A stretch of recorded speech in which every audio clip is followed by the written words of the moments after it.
Ito may nagpa-assemble sa atin ng 12 volts 10 Ah na lithium battery. Yan, para sa DIY Bluetooth speaker. Lalagyan natin ng charging port tapos may kasama na rin charger na 12.6 yan. Siyempre, tuturo natin kung paano mag-assemble ng 12 volts battery. Yan, malaking bagay ito. Pwede nyo itong ikabit sa mga DIY Bluetooth speaker. Pwede rin to sa mga rechargeable light yan. Sa mga DC fan na 12 volts sa mga solar fan, pwede yan. Tuturo natin kung paano mag-assemble ng 3S na lithium-ion 18650 para makabuo tayo ng 12 volts. Ngayon, ang ginamit natin na battery ay 6 pieces. Ang gagawin kasi natin ay 3S2P, 3 series to parallel.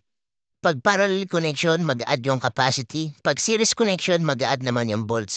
Yan, kung mapapansin nyo, pinagdikit natin yung mga battery positive, negative, positive. Isang set, tapos gawa ulit tayo ng ganyan na positive, negative, positive. Yan na isang set ulit. Tapos ipaparallel natin yan dito sa una natin ginawa na 3S. Yan, para makita nyo kung paano siya yung mag-add yung capacity.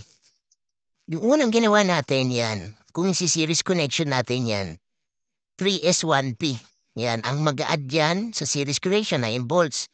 Ang nominal voltage niyan ay 3.7 volts yan, kaya i-times niya sa 3. Ang total niya, 11.1 volts sa nominal voltage yan. Sa full charge naman yan, ang full charge na isang battery ay 4.2 times 3, kaya 12.6 volts. Yan, kung mapansin nyo, ang ginawa natin, nag-add tayo ng isa pang set na 3S na battery. Yan, kaya mag-add yung capacity niya. Ngayon, tuturo natin kung paano yung series tsaka parallel na connection. Ito, dikit muna natin yan. Tapos mag-spot weld tayo para makita nyo kung paano yung tamang proseso ng paggawa ng 3S yan. Maraming bagay ito kung magdi-DIY kayo ng mga rechargeable light yan. Sa mga solar pan, pwede to. Basta't magbibuild kayo ng 12 volts yan, maraming bagay ito yan. Mapansin nyo, positive, negative, positive. Ngayon, dalawang set to ang gagawin natin dyan. Series parallel connection yan. Lagyan muna natin ng insulation ring, yung lithium-ion 18650. Sa positive side tayo maglalagay ng insulation ring. Yan. Available to sa mga online na. I-search nyo lang insulator ring. Yan ng lithium-ion 18650. Makikita nyo yan. Pati yung ginamit natin na BMS yan. 3S BMS yan. I-search nyo lang din sa online. May makikita rin yan. Depende na lang sa ampere na gagamitin nyo. Tapos depende rin siyempre sa brand. Yan. Yung ginamit natin na to ay yung common na BMS yan. Ito ang gagawin natin. Mag-spot weld muna tayo. Ayan, para sa series parallel na to. Ito parallel connection na to kasi naka-add na yung 3 pieces eh. Ang mapapansin yung dalawa siya. Bali, 6 pieces na siya. Kung ang gagawin lang natin ay isang set yung 3 pieces lang. Tapos i-series natin. Ang setup niyan ay 3S1P lang. Yan, ito ang gagawin natin. Spot weld muna tayo sa positive side. Yan ang unahin natin. Positive. Kung mapapansin nyo yung nickel na kinabit natin ay may pasobra. Yan. May purpose yan kung ba't nakasobra yung nickel na yan. Yan. Spot weld tayo ng positive side. Yan, positive sa ibabaw. Tapos dito sa ilalim, yan yung negative at positive. Magsisiris tayo yan. Kung pagdidikitin natin yan para mag-add na yung volts yan. Kasi kung pag nasiris natin yan, ang volts na nung battery niyan sa nominal voltage 3.7 isang battery, yan, times 2 natin, kaya ang total na yan ay 7.4. 7.4 volts. Yan, natin yan naman. Spot weld natin yung negative. Yan, may pasobra ulit yan. Nakita niya yan, may purpose yan mamaya. Spot weld natin itong positive. Tapos magdidikit yan, makikita nyo. Yan, isi-series natin yan. Ito step by step to para madali niyong matutunan kung paano mag-setup ng 12 volts na battery na lithium-ion 18650. Yan. Spot weld muna tayo dito sa may positive side. Yan. Spot weld muna natin. Yan. Sa mamang tatanong yung spot weld na gamit natin. Search nyo lang din sa online. Online ko lang din nabili yan. Nasa 1.5 yan. Spot welder, search nyo lang. Makikita nyo na yan yung itsura ng spot weld na yan. May nabili tayong spot wheel dati yung maliit na parang portable din siya. Yan, medyo mahina yun kaya hindi ko recommended yun. Ito, recommended ko to. Yan, sa mga ano lang to, sa mga China brand lang yung spot wheel na to. Pero ito matagal na sa atin to ha. Sa parang almost 2 years na rin itong gamit natin kaya subok na to. Hindi pa rin natin napapalitan ng battery, okay na okay pa. Yan, kung mapapansin nyo, ito nag-series connection na tayo Ibig sabihin yan, meron na tayong setup ng 2S, 2 series na yan. Yan, spot weld ulit natin dito. Medyo fast forward lang natin ng konti. At ito natin yan naman na yan, spot weld lang ulit. After nyan, balik rin ulit natin yung battery, positive. Tapos nag-series tayo dito. Tapos meron na naman tayo dito na negative, positive. Yan, spot weld ulit tayo dyan para mag-series connection yan. Ibig sabihin yan, pag na-series na natin yan, meron na tayong tinatawag na 3S yan. 3 series na yung battery natin. Pag ginawa na natin ng volts yan, ang mariread na natin dyan ay 12.6 kung full charge. Kung nominal voltage, ang total niyan 3.7 times 3. Yan, 11.1 volts. Dito natin yan naman i-spot weld natin. Yan, medyo pinas-forward lang natin para hindi ganong matagal. Yan, baka mamaya mainip yung mga nanonood sa atin. Yan, spot weld tayo dito. Yan, tapos paparita ko sa inyo kung bakit may nakasobra na nickel dyan. Makikita niyan, may purpose yan kung para saan yan. Para hindi tayo mahirapan kung magkakabit tayo ng BMS yan. Kaya nilagay talaga natin yung ganyan setup na yan. At ito, yan, spot weld ulit natin. After nyan, pag na-spot weld na natin, babalik rin ulit natin yan. Meron na tayong positive dun sa una. Tapos meron na tayong B1, B2. Tapos meron na tayong ditong B negative. Yan, yung B negative natin yan. Nakaupo na tayo ng 3S2P, 3 series, 2 parallel, 12.6 volts, 5,000 mAh or 5 Ah yan kasi ang battery ginamit natin ay 2.5 Ah per cell yan or 2,500 mAh per cell. At yan natin yun naman, kuha na natin yung negative positive, yan natin yun naman ang natin natin 10.4 volts. Yan, naka-nominal voltage pa to, kaya mababa pa. Yan. Ito yung sinasabi ko, nandito na yung exciting part natin. Yung sinobra natin na mga nigel na yun, may purpose yun para dito sa BMS na to. Yan, para hindi na tayo mag-jumper wire dun sa connection ng BMS. Ito naman gagawin natin yung connection naman ng BMS ang ituturo natin kung para saan ba yung mga nakasulat dito sa BMS nito. Yan, ang ginamit natin BMS 3S na BMS lithium ion 18650 yung battery natin. At ayan, ikabit natin siyempre yung BMS tapos ipapakita ko sa inyo, turo rin sa inyo kung paano yung connection sa BMS ng mga battery na to na ginawa natin na series connection. At ito, dikit lang natin siyempre yung BMS para maikabit na natin. Yan.